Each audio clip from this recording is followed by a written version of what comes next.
नमस्कार dear student. हमने जो अध्याय 8 है सामाजिक विज्ञान कक्षा 10वीं का,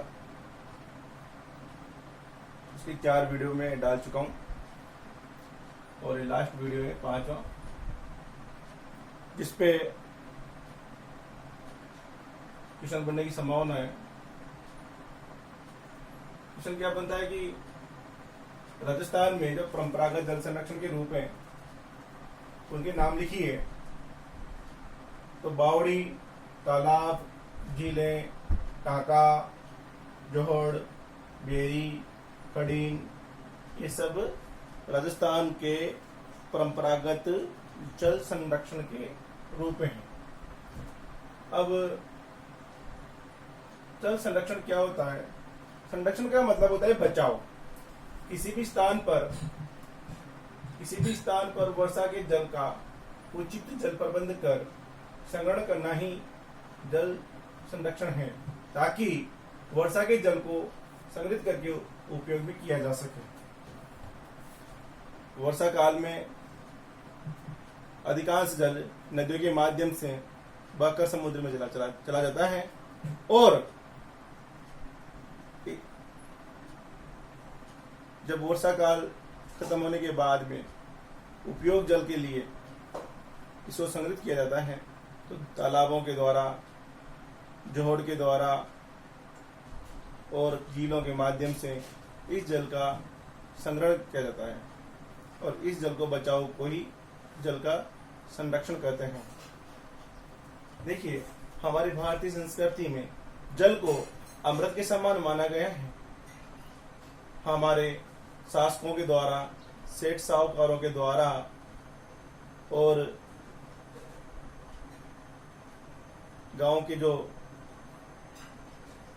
विशिष्ट लोगों के द्वारा जल संरक्षण के लिए तालाबों का, झीलों का, इनका निर्माण किया गया। हमने पिछली कक्षा में पढ़ा, सिंधु घाटी सभ्यता में लोगों ने जल संरक्षण के लिए नहरों का निर्माण किया, बांधों का निर्माण किया। यानी कि जल संरक्षण जब से सिंधु घाटी सभ्यता का उद्भव हुआ, तब से मानव ने इसका महत्व समझा और आज तक जल को बचाने के लिए मानव के द्वारा तालाबों का, पोखरों का, झीलों का, जोहड़ का, टाकाओं का, इनका निर्माण किया जा रहा है। कौटिल्य के अर्थशास्त्र में चंद्रगुप्त मौर्य ने सुदर्शन झील का निर्माण करवाया। दक्षिणी भारत के जो चालुक्य शासक हैं, उन्होंने भी एनीकट और बांधों का निर्माण करवाया। राजस्थान में जल संरक्षण के प्रति संवेदनशीलता रही है, क्योंकि यहाँ पर वर्षा की कमी की वजह से वर्षा काल के बाद का जो समय है उसमें जल का उपयोग हो सके, इसलिए राजस्थान में लोगों के द्वारा झीलों का, बांधों का, इनका निर्माण किया गया और स्थानीय नागरिकों के द्वारा इसकी पहल की गई। पश्चिमी राजस्थान में जल संरक्षण के प्रति बहुत संवेदनशील है, क्योंकि वहां पर जो वर्षा है वह 10 से 25 सेंटीमीटर औसत होती है और इन जब बांधों का निर्माण करने से वहां से पेयजल और सिंचाई आपूर्ति की जाती है। तो हम संरक्षण के बारे में हो गया कि किसी भी स्थान पर वर्षा जल को उचित जल प्रबंधन कर संग्रहण करना ही जल संरक्षण है, ताकि वर्षा के जल को संग्रहित करके उपयोग किया जा सके। राजस्थान में परंपरागत जल संरक्षण के रूप तो बावड़ी है। देखिए, बावड़ी चतुष्कोणीय गोल वर्तुलाकार में जल स्रोत है, जिसके प्रवेश मार्ग से मध्य मार्ग तक ईंटों को कलात्मक पत्थरों का उपयोग किया गया है। बूंदी शहर बावड़े का शहर की अधिकता के कारण सिटी ऑफ स्टेप वेल्स यानी बावड़े का शहर कहा जाता है। तो ये जो बावड़ी होती है बच्चों, ये चतुष्कोणीय होती है, गोल होती है, वर्तुलाकार की होती है। ये जो शासक हुए, जो सेठ साहूकार हुए, उनके माध्यम से इनका निर्माण किया गया। और जो पत्थरों से, कलात्मक पत्थरों से बनाई गई है, और फिर जो वहां पर मूर्तियां जल देवताओं की, लक्ष्मी जी की, गणेश जी की, इनकी मूर्तियां स्थापित की गई है।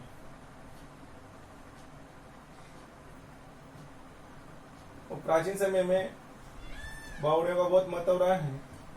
अगर हम देखते हैं तो बूंदी शहर को बावड़ियों का शहर कहा जाता है। जोधपुर की तापी बावड़ी बहुत प्रसिद्ध है। दौसा की भंडारी बावड़ी बहुत प्रसिद्ध है। चांद बावड़ी या बनेरी, चांद बावड़ी कलात्मकता के लिए प्रसिद्ध है। यह दौसा में स्थित है। चित्तौड़ की विनीता की बावड़ी प्रसिद्ध है। तालाब के बारे में आपको पता ही है। तालाब में वर्षा के जल को एकत्रित किया जाता है, जो कि पशुधन और मानव के पेयजल का स्रोत रहा है। तालाब का निर्माण ढालू भाग के समीप किया जाता है। राजस्थान के प्रमुख तालाब हेमाबास तालाब, जो पाली में, सरेरी व मेजा तालाब भीलवाड़ा में, बानकिया और सेनापानी तालाब चित्तौड़गढ़ में है, और गड़ीसर व गजरूप सागर ये जैसलमेर के जिले के प्रसिद्ध तालाब हैं।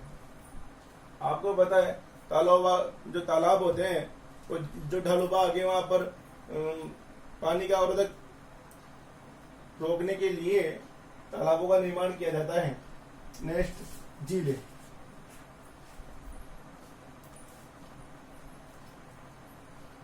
और एक और बात, तालाबों से धार्मिक भावना भी जुड़ी हुई है, क्योंकि जो तालाब होते हैं वहां पर देवस्थान का भी महत्व है। वहां पर छोटे मोटे देवताओं का स्थान होता है। अब झीलें राज्य में बहते हुए जल का संरक्षण करने का सर्वाधिक प्रचलित स्रोत रही है। इन झीलों का निर्माण स्थानीय शासकों, साहूकारों और बंजारों के द्वारा किया गया था। उदयपुर को झीलों की नगरी कहा जाता है। और अकाल और सूखे का समय है। झीलें जीवनदायिनी रही है। और झीलों का ये महत्व है कि ये पेयजल और सिंचाई की आपूर्ति भी की जाती है इनसे। इसके अलावा झीलें दो प्रकार की हैं, खारे पानी की झीलें और मीठे पानी की झीलें। खारे पानी की टिडवाना, डेगाना, कोवाद, पंचभद्रा, सांबर, ये तो खारे पानी की झीलें हैं। और जो मैं यहाँ पढ़ाने जा रहा हूँ मीठे पानी की झीलें, आना सागर झील ये अजमेर में है। फतेह सागर तथा फिचौला झीलें उदयपुर की हैं। कालछाप राजब झील है वो चूरू में स्थित है। बाकली बांध ये भी झील की टाइप ही है, जालौर में है। टोडी सागर ये टोंक में है। और राजसमंद झील ये पाली में है। नवलखा झील बूंदी में है। राजसमंद झील जो राजसमंद में ही है, जिसके एक नौचौकी है। ये प्रसिद्ध झीलें हैं। और इनसे पेयजल और सिंचाई की आपूर्ति की जाती है। नाड़ी, देखिए नाड़ी क्या होता है, तालाब थोड़ा बड़ा होता है, नाड़ी छोटी होती है। तो ढालू भाग होता है, उसके एक तरफ मेड़बंदी करके उसमें पानी का संग्रहण किया जाता है। तालाब का छोटा रूप होता है, पश्चिमी राजस्थान में अधिकांश पाई जाती है। ये सामान्य रूप से 4-5 मीटर गहरी होती है। पश्चिमी राजस्थान में ग्रामीण जनसंख्या पशुओं और वन्यजीवों का पेयजल का मुख्य स्रोत है। ये नाड़ी, तालाब का छोटा रूप भी नाड़ी होती है। टांका पश्चिमी राजस्थान में जल संरक्षण का सबसे अच्छा स्रोत है। पश्चिमी राजस्थान में परंपरागत जल संग्रहण तथा जल संरक्षण स्रोत हैं, जो कि प्रत्येक घर तथा खेत में भूमि में 5-6 मीटर गहरा गड्ढा खोदकर बनाया जाता है। इनमें घरों की छत तथा आगोर से आने वाले जल का संग्रहण किया जाता है। राजस्थान में जल स्वावलंबन योजना अन्य योजनाओं में इन टांकों का निर्माण किया जा रहा है। और इसके आंतरिक भाग में राख और बजरी का लेप भी कर दिया जाता है। देखिए टांका क्या होता है। तो पश्चिमी राजस्थान में जो बारिश होती है, बारिश बहुत कम मात्रा में होती है, तो बारिश का छत बारिश जब होती है तो उसके मकान की छत का पानी को पाइपों के माध्यम से मकान के नीचे गड्ढा होता है उसमें भर लिया जाता है, और वो टाका होता है ऐसे खेत में भी बना लिया जाता है, खेत में भी इसको ऊपर से ढक दिया जाता है और जिससे कि मिट्टी उट्टी ना जाए। तो ये वर्षा काल के बाद में पानी का पूर्ति की जाती है इससे टाके से, और ये जल संग्रह का सबसे बेहतरीन उपाय है। जोड़ बच्चों हमारी तरफ जो है कोटा जिले में वे बोलते हैं, उधर शेखावटी में इनको कुओं को जोड़ बोला जाता है। शेखावटी क्षेत्र है चूरू झुंझुनू सीकर। तो हरियाणा में वर्षा जल संग्रह का साधन है, यानी कि चूरू झुंझुनू सीकर और हरियाणा जो सटीक है भाग है, यहाँ पर जोड़ के द्वारा जल संग्रहण किया जाता है और ये अच्छा साधन है। बेरिया छोटी कुई, बेवरी भी बोलते हैं इसको, और छोटी कुई टाइप होती छोटी कुई, कुएं का छोटा रूप बेवरी है।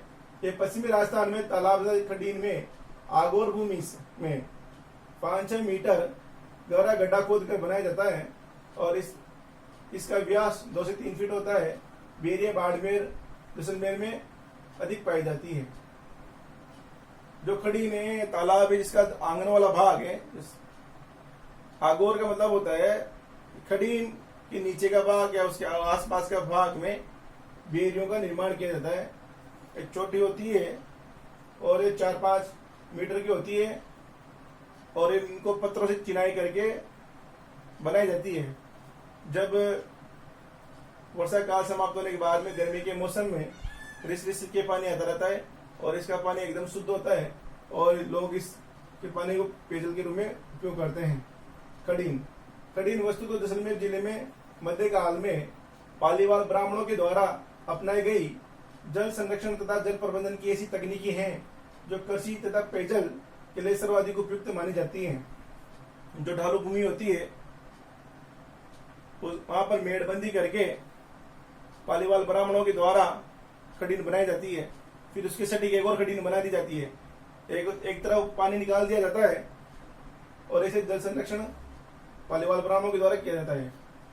अब जल स्वावलंबन, नेक्स्ट टॉपिक है जल स्वावलंबन।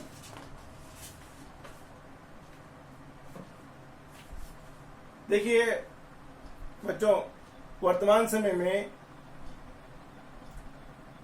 भूमिगत जल स्तर नीचे जा रहा है और जब भूमिगत जल स्तर नीचे की तरफ जा रहा है तो उसको ऊपर उठाने के लिए हमारे जो शासक हैं, साहूकार हैं, इनके द्वारा जल स्वावलंबन की तकनीकें बनाई गई है, जिससे कि जो जल के स्रोत हैं, बांध हैं, तालाब हैं, इनकी खुदाई करके बांधों की मिट्टी निकाल के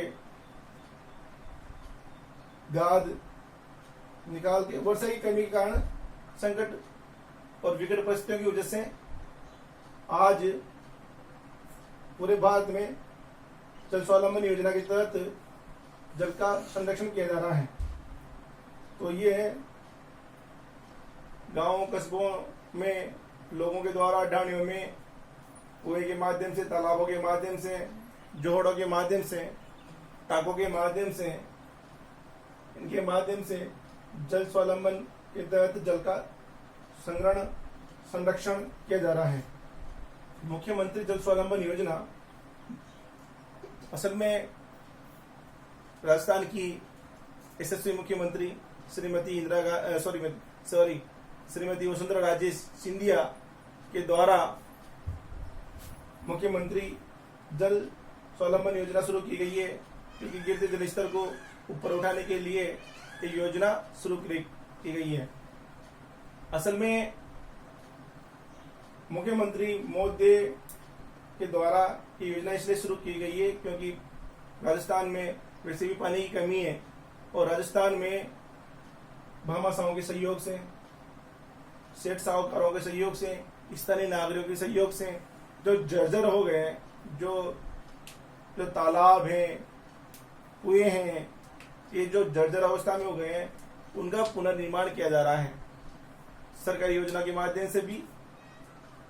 और ये भी पिछले वसुंधरा काल में की ये मुख्यमंत्री जल स्वावलंबन योजना, इसके द्वारा गिरते हुए जल स्तर को ऊपर उठाने के लिए भूमिगत जल का सभी लोगों द्वारा उपयोग किया जाए और राजस्थान में जल की कमी ना आए, इसलिए सेठ, साहूकारों, किसानों, इधर से स्थानीय नागरिकों, भामाशाहों और सरकार की योजनाओं के माध्यम से, जैसे कि नरेगा के माध्यम से, इनके माध्यम से मेड़बंदी करके जल का संरक्षण किया जा रहा है और यही मुख्यमंत्री जल स्वावलंबन योजना है।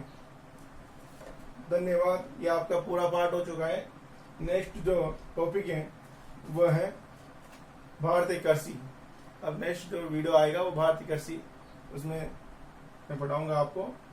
इसको एक बार देख लीजिएगा, आप किताबें पढ़ लीजिएगा और इसमें जो महत्वपूर्ण बिंदु हैं उनको ध्यान से पढ़िएगा, क्योंकि 1 नंबर का जो क्वेश्चन है, 1 या 2 नंबर की क्वेश्चन है, उसी में से आते हैं अधिकांश।